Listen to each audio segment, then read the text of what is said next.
பாருங்க மோனா, ஒரு நடிகர் வந்து ஏர்வாடிக்கு வந்து ஒரு ஜியாரத்துக்காகவோ இல்ல ஒரு அவருடைய மார்க்க அவருக்கு ஈமான் கிடையாது. ஆனா வந்து ஒரு தர்காவுக்கு வந்து ஒரு நடிகர் வந்து வராரு. ஆனா வந்து தௌஹீதுக்காரங்க வந்து முஸ்லீமா இருந்துக்கிட்டு தர்காவுக்கு போகக்கூடாது அப்படின்னு சொல்றாங்க. பாருங்களேன், ஒரு ஒரு ஹராமா செய்கிற ஒரு நடிகர் வந்து தர்காவுக்கு வராரு. அவருக்கு வந்து அந்த இப்ராஹிம் பாஷாவுடைய கருணை கிடைக்குது. ஆனா தௌஹீதுக்காரங்களுக்கு கிடைக்க மாட்டேங்குது. பாருங்களேன், நான் எப்படி அல்ல எப்படி வச்சிருக்கான் பாருங்களேன். அஸ்ஸலாமு அலைக்கும் வரஹ்மத்துல்லாஹி வபரகாத்துஹு. அன்புள்ள சகோதரர்களை, இந்த மார்க்க கேள்வி பதில் தளத்துல சகோதரர் சாதி காக்கா அவங்க கீழக்கரை ஃபெரோஸ் அவங்களுடைய ஒரு கேள்வியை போட்டிருக்கிறாங்க. மேல 2 ஆடியோவும் 2 போட்டோவும் போட்டிருக்கிறாங்க. அதுல வந்து ஒரு சினிமா நடிகர் வந்து ஏர்வாடியில போய் தர்காவில் போய் உட்கார்ந்துருக்கிறாரு. இதை வச்சுக்கிட்டு அந்த ஒரு ஆள் வந்து மௌலானா என்று சொல்லி பேசுறாரு. அதாவது சினிமா நடிகருக்கு வந்து சையீத் இப்ராஹிம் பாதுஷா வந்து கர்ண காட்டியிருக்கிறாரு. ஆனா இந்த ஈமான் கொண்டிருக்கிறோம் நாங்க முஸ்லிம்கள் என்று சொல்லக்கூடிய இந்த தௌஹீத் ஜமாத்தில் உள்ளவங்களுக்கு என்ன செய்யல, கருணை காட்டல, இவங்க சிற்கு பிதுஅத்து என்று சொல்லி இப்படி திரிகிறாங்க அப்படிங்கிற ஒரு கான்செப்ட்ல பேசிக்கிட்டு இருக்கிறாங்க. சினிமா நடிகர்களை பொறுத்தளவுக்கு அவங்க வந்து தர்காலுக்கும் போவாங்க, கோயிலுக்கும் போவாங்க, சர்ச்சுக்கும் போவாங்க, விபச்சார விடுதிக்கும் போகக்கூடியவங்க இருக்கிறாங்க, சாராய கடைக்கும் போகக்கூடியவங்க இருக்கிறாங்க. இவன் போற இடமெல்லாம் நல்ல இடம்னு சொல்லி உங்களுக்கு சொன்னது யாரு முதல்ல? அப்படின்னா எல்லாத்தையும் விபச்சார விடுதிக்கு போனா அங்க ஒரு அவுளியா கர்ண காட்டினார்னு சொல்லுங்க, சாராய கடைக்கு போனா அங்க ஒரு அவுளியா கர்ண காட்டினார்னு சொல்லுங்க. இந்த ஆள் என்ன கான்செப்ட்ல வந்திருப்பான்? அந்த ஆளு இந்த சினிமா நடிகர் என்ன கான்செப்ட்ல வந்திருப்பார் அப்படின்னா, நம்ம நிக்க வச்சு வணங்கிட்டு இருக்கிறோம், இவங்க படுக்க போட்டு வணங்கிட்டு இருக்கிறாங்க. நம்ம வந்து நிக்க வச்சு வணங்கக்கூடியது ஒரு காலத்துல வாழ்ந்த மனிதர், கடவுள் நம்ம ஆக்கி வச்சிருக்கோம். இருந்தாலும் ஒரு காலத்துல வாழ்ந்த மனிதர் அப்படின்னு அவங்க வணங்குறாங்க. இங்க ஒரு காலத்துல வாழ்ந்த மனிதர்னு சொல்லிட்டு மௌத்தா போனவரை படுக்க போட்டு வச்சுட்டு என்ன செய்யறாங்க, வணங்கிட்டு இருக்கிறாங்க. அங்க நடக்கக்கூடிய அத்தனை விஷயங்கள் இங்க நடக்கத்தானே செய்யுது. அதுவும் ஒண்ணுதான், இது இந்த கான்செப்ட்ல தானே வந்திருப்பாரு. வேற இங்க என்ன இஸ்லாமா இருக்குது? ரெண்டாவது தர்காலுக்கு போக கூடாதுன்னு சொல்றாங்க. தர்காங்கிறது இஸ்லாத்துல உள்ளது இல்லையே. நபி ஸல்லல்லாஹு அலைஹி வஸல்லம் அவர்கள் காட்டிய அந்த மார்க்கத்துல தர்காங்கிற ஒரு கான்செப்டே கிடையாது. செத்தவர்களை வைத்து இறந்து போனவர்களை அடக்கம் செய்து அவர்களுக்கு வழிபாடு நடத்தக்கூடிய, பூஜை புனஸ்காரங்கள் செய்யக்கூடிய இந்த மாதிரியான ஒரு கான்செப்டே இஸ்லாத்துல இல்லையே. இந்த சினிமா நடிகர்களுக்கு யாரு கர்ண காட்டினதான்? அவர் எல்லாத்துக்கும் கர்ண காட்ட வேண்டியதானே? இந்த மாதிரியான உள்ளத்துக்கும் அவருக்கு அந்த அளவுக்கு ஒரு ஹராமாக செய்யக்கூடிய, இஸ்லாத்துல இல்லாதவனுக்கு கர்ண காட்டக்கூடிய அந்த யாரு சையீத் இப்ராஹிம் பாதுஷா வந்து எல்லாத்துக்கும் கர்ண காட்ட வேண்டியதானே, எல்லாத்தையும் அழைக்க வேண்டியதானே? அவர் நிலைமை என்ன என்பது அல்லாஹ்வுக்கு தான் தெரியும். அது ரெண்டாவது இந்த பாதுஷா இருக்காங்களா இல்லையா, அவங்களுடைய வரலாறை பொறுத்தளவுக்கு அவர்கள் கொல்லப்பட்டார்கள் அப்படிங்கிறது உண்மை.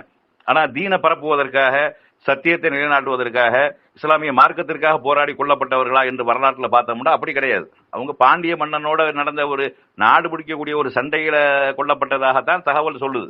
அப்ப இப்படியாப்பட்ட ஒருவர் அடக்கம் செய்துட்டு அவர் கர்ண காட்டுறாரு, அவர் அருள் புரிகிறாரு, கஷ்டத்தை போக்குவான்னு முதல்ல நம்புறாங்க. இது சிறுக்கு இல்லையா? இது முதல்ல இறந்து போனவர்களுக்கு அப்படியான ஒரு சக்தி இஸ்லாத்துல இருக்குதா?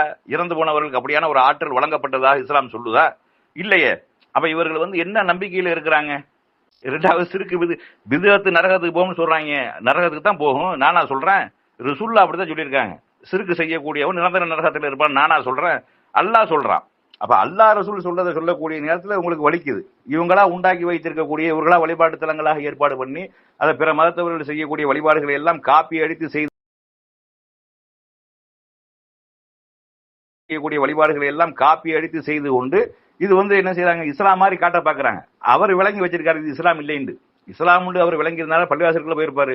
அல்லாஹ் வணங்குறதான பிரதானம். இப்ப உங்க நம்பிக்கைப்படியே அல்லாஹ் வணங்குறதான பிரதானம்.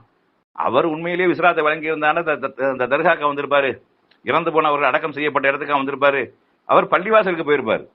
இஸ்லாத்தை அறிந்து கொள்வதற்கு என்ன செஞ்சிருப்பாரு, பள்ளிவாசலுக்கு தான் போயிருப்பாரு. ஆனா இங்க வந்ததுல என்ன விளங்குது, நம்ம எதை செய்யறோமோ அதை இவங்களும் செய்யறாங்க. இவங்க நம்மளோட உள்ளவங்க தான், நம்மள இருந்து வந்தவங்க தான், நம்மளுடைய வழிபாடுகளை காப்பி அடிக்கக்கூடியவங்க தான். அதனால போயிருப்பாரு. இவர் என்னமோ அவர் என்னமோ இவர்கிட்ட என்னமோ பேசுனது மாதிரி இவர் மௌலானா என்ன செய்யறாரு, மார்க்கம் தெரியாம மடையர்கள் மாதிரி பேசி கொண்டிருக்கிறாங்க.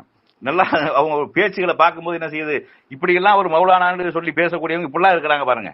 செத்து போனவர்கள், இறந்து போனவர்களுக்கு ஆற்றல் இருக்குது, சக்தி இருக்குது, அவங்க கருணை காட்டுறாங்க, கராமத்து காட்டுறாங்க. என்ன கராமத்து காட்டுறாங்க அவங்க? இப்ப உலகத்தில் இருக்கக்கூடிய அவுளியாக்களை வந்து கராமத்து காட்ட சொல்லுங்களேன். இல்ல அவுளியாக்கள் எல்லாம் முடிஞ்சு போச்சா? கேமரா கண்டுபிடிக்க முன்னாடியே அவுளியாக்களுடைய கராமத்தெல்லாம் முடிஞ்சு போச்சு. இப்ப இவங்க கராமத்து காட்டினாங்கன்னா இதெல்லாம் வந்து என்னது, மக்களை ஏமாத்தக்கூடிய தந்திரம்ங்கிறத நம்ம நிரூபிச்சிருவோம். அப்ப அப்படியான ஒரு நிலைமையில என்ன செய்யுது, போய்கிட்டு இருக்கிறது. இவர் வந்ததனுடைய கான்செப்ட் என்னன்னா, நாம செய்யக்கூடியதை இவங்களும் செய்யறாங்க. நம்ம அங்க பூசாரியை வச்சிருக்கோம், இங்க 2 மௌலானா வச்சிருக்காங்க, அங்க மந்திரிச்சு என்னத்தையும் தருவாங்க, இவங்க என்ன செய்ய புசு புசுன்னு என்னத்தையும் ஓதி தர்றாங்க.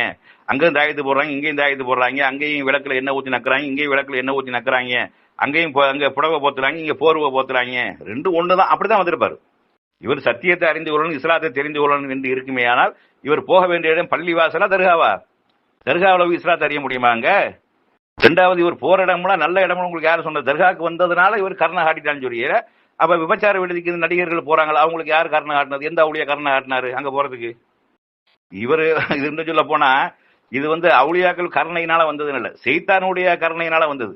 இந்த இடத்துக்கு போறது என்னது? செய்தானுடைய கருணையினால போறது. ஏன்னா இஸ்லாத்தில் இப்படியான ஒரு கட்டணமே இருக்கக்கூடாது. இடிச்சு தரமட்டமாக்குங்கள் என்று சொல்லாவுடைய உத்தரவு இருக்கக்கூடிய நேரத்துல இந்த மாதிரி நடிகர் தர்காவுக்கு வந்துட்டாரு, அவரு வழி உள்ளாவுடைய ஆசையை பெற்று விட்டாரு, கருணை கிடைச்சிருச்சு அப்படின்னு என்ன செய்யறாங்க? இவங்க ஒரு புலங்காயுதம் அடைந்து கொண்டு இப்படி மக்களை ஏமாத்த பாக்குறாங்க. சத்தியத்தை நீங்க விளங்குவதாக இருந்தால் எங்க விளங்கணும்? குர்ஆனிலிருந்து விளங்கணும், ஹதீஸிலிருந்து விளங்கணும். அதுல இதுக்கு கான்செப்டுக்கு இடமே கிடையாது. தர்கா என்ற கான்செப்டுக்கு அதுல இடமே இல்லை அப்படிங்கறத விளங்கி கொள்ளணும். இவர் அவுளியாவுடைய கருணையினால இங்க வரல, சைத்தானுடைய தூண்டுதலா வந்திருக்கிறாரு அப்படிங்கறத நாம சொல்லக்கூடிய விஷயம். அப்படிங்கறத என்ன செய்யணும்? கூடுதலாக விளங்கி கொள்ளணும்.